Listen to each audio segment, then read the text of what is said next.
Kas hommikul ärkas üles ja tunne oli samasugune nagu praegu poodiumil? Kindlasti mitte. Proovisime hommikul rahulikult mõelda ja anda aru endale, et Variku vastu meil on väga raske ja teised on võidetavad. Ja eks ikka lootsime, et on võimalik ja kvalifikatsiooni näitas samuti, et päris lootusetu meil Gert Variku vastu ei ole. Aga võidustööd näitasid midagi muud seekord kahjuks. Kus siis kõige rohkem puudu jääb, mis arvad? Ma arvan, et hetkel jääb enda füüsilise taha, ei midagi muud, et lihtsalt ise peab rohkem trenni tegema ja vaeva nägema iseendaga, et suudaks pikemalt kesta seda sõitu. Kas Kroonus käik on selja taga juba? Kroonus käik on selja taga, jah, see sai talvega nüüd kevadel läbi, et sellega on kõik korras ja see on tehtud. No nii, kaardilugeja, see õnnelik nagu piloot, mis tunne sul on?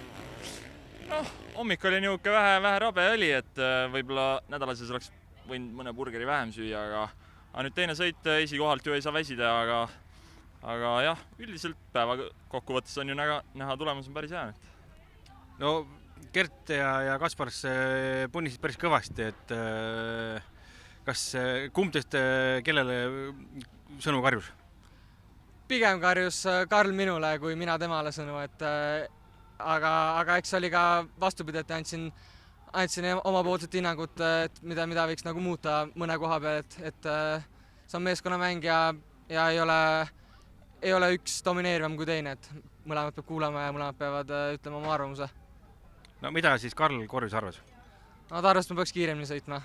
Ka viimane ring veel siin kohe stardi või finiši karjus, et nüüd ära väsi ja hoia peal ja sellised klassikalised laused, mis pigem tõstavad enda tuju kui seda, et piloot ära ei väsiks. Kui nüüd piloot ei kuula sõna, kas kaardilugejal on mingi nipp ka, kuidas ta nagu sõna kuulma hakkab? No siis tuleb lihtsalt korvis kaasa aidata, natuke keerata ju rutskat ei saa, aga saab aidata kindlasti igast poolt tõmmata ja juhil võimalikult elu kergeks teha, et ta ei peaks ise enda seda viimast võhma ära tapma. Aga näpistama ei pea? Ei pea, natuke vastu pead andma, siis võib-olla ka näitsa aitab, aga... Et lööb visiiri sirgeks? Noh, jah, enam-vähem. No see aasta nagu nii ainult Eesti võistlused või käisite piiri taga natuke?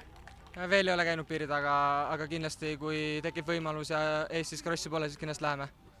No praegu on meistrivõistluste seis selles mõttes, et hea, kuna Gert jäi täna ju nulli peale, et kas nüüd on ainult tuim siht Eesti meistritiitile?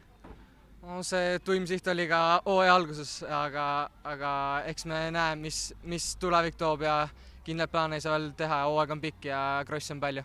No, loodetavasti läheb nii, nagu meeskond soovib ja hooaja lõpul näeme siis number 1 koha peal. Loodame nii. Jah, parem oleks. Aitäh! Aitäh!